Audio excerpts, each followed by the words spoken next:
ভাইরে, আপনারা এই মেয়েটাকে চিনতে পেরেছেন? উনি হলেন কিম কার্দাশিয়ানের দারাজ ভার্সন।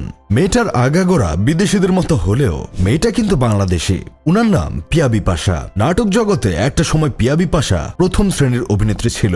তাহসান, অপূর্ব, আফরানিসার সাথে ফাটিয়ে কাজ করেছে। ভালো থাকুক ভালোবাসা নাটকের বাঙালি শাড়ি পরিহিত, কপালে কালো ছোট টিপ দেওয়া ন্যাচারাল বিউটি মেয়েটা হুট করে এমন কৃত্রিম আর্টিফিশিয়াল হয়ে যাবে সেটা কখনো কল্পনাও করতে পারিনি। পিয়া বিপাশার বর্তমান ছবিগুলো দেখলে কি আপনাদের কোনোভাবে মনে হয় এই মেয়েটা একটা সময় বাঙালি সাজে সাজত, একটা সময় শাড়ি পরে কপালে কালো ছোট টিপ দিত?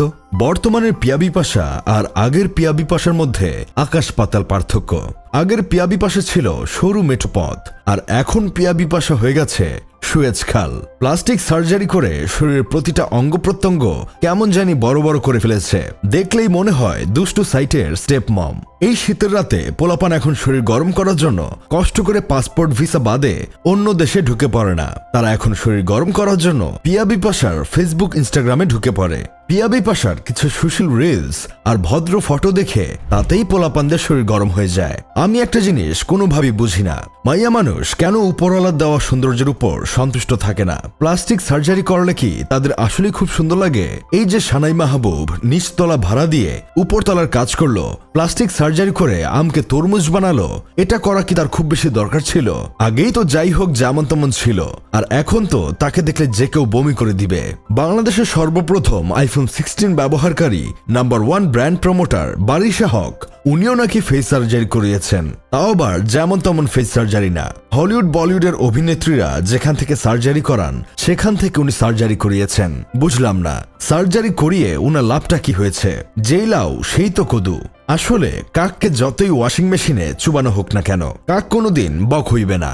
দেখেন ভাই, কথায় আছে যে মাইয়ার বাপের টাকা আছে সে মাইয়া কোনোদিন অসুন্দরী হয় না। হয় সে মেকআপের গুণে সুন্দরী হয়ে যায়, নয়তো প্লাস্টিক সার্জারির গুণে সুন্দরী হয়ে যায়। কিন্তু আমার কথা হলো, প্লাস্টিক সার্জারি করে সবাই কি আসলে সুন্দরী হয়? আপনারা তো আয়েশা টাকিয়াকে চিনেন, কত সুন্দরী একটা নায়িকা ছিল।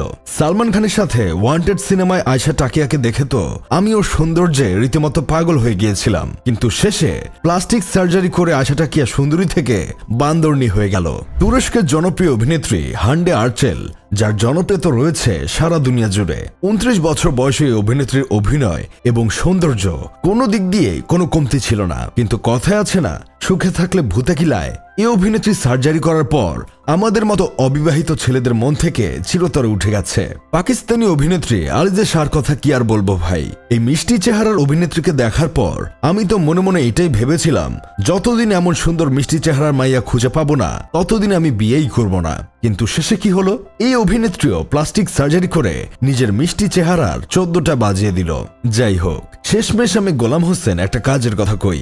সার্জারি করালেই মানুষ অ্যাঞ্জেলিনা জোলি, জেনিফার লরেন্স কিংবা কিম কার্দাশিয়ানের মতো সুন্দরী হয়ে যায় না। কারো কারো আয়েশা টাকিয়ার মতো ক্যারিয়ার শেষ হয়ে যায়, আলিজা শাহর মতো কিউটনেস হারায়, কিংবা পিয়া বিপাশার মতো মিষ্টি থেকে দুষ্টু হয়ে যায়।